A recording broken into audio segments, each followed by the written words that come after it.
ప్రస్తుతం మనతో పాటు మాజీ మంత్రి నిరంజన్ రెడ్డి గారు ఉన్నారు. నిరంజన్ గారు, అంటే 6 నెలల తర్వాత భవన్ కి కేసీఆర్ గారు రాబోతున్నారు, అంటే మళ్ళీ తుఫాన్ మొదలైందని చెప్పేసి చెప్పుకోవచ్చా?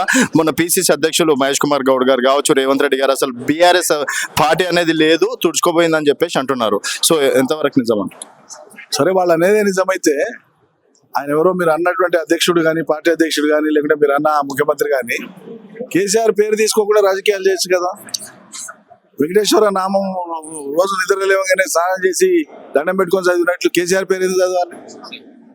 అంటే వాళ్ళకు ఉండేటువంటి పొగులు తెలియజేస్తుంది, వాళ్ళకు ఉండే అభద్రతను తెలియజేస్తుంది, వాళ్ళకు ఉండే అపరిపక్వతను తెలియజేస్తుంది. ఒక రాజకీయ పార్టీ హుందాగా వ్యవహరించేటువంటి తీరు ఏంటంటే ప్రజా సమస్యల మీద మాట్లాడాలి, ప్రజల అంశాలకు సంబంధించినటువంటి విషయాల మీద మాట్లాడాలి, ఎవరెవరు ఎన్నికలలో ప్రజలకు ఏం హామీలు ఇచ్చిండ్రో వాటి అమలు మీద మాట్లాడాలి, దాని మీద ప్రజల యొక్క విఘ్నత కొదిలేయాలి ఫలితాలను. కానీ దినాములేసి యువతల పార్టీ టీ లేకుంటే యువతల పార్టీ నాయకుల మీద మాట్లాడి వాళ్ళు లేని వాళ్ళ గురించి ఎందుకు మాట్లాడతాం? మరి చదగానోడివి.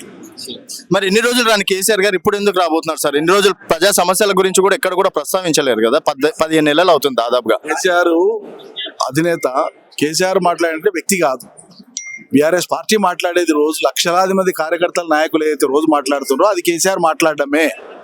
అది మీరు అవగాహన చేసుకోవాలి, మీడియా మిత్రులు కూడా. దయచేసి KCR is not an individual. KCR ఒక పార్టీకి అధినేత.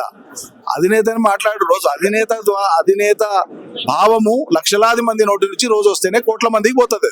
ఇది పార్టీ నడిచే తీరు. ఇది సోనియా గాంధీ, నరేంద్ర మోడీ దినం రోడ్ల మీద తిరుగుతున్నారండి.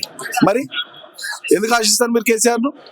సో ఇప్పటి నుంచి పార్టీ జైత్రయాత్ర మొదలైందని చెప్పేసి అనుకోవచ్చా?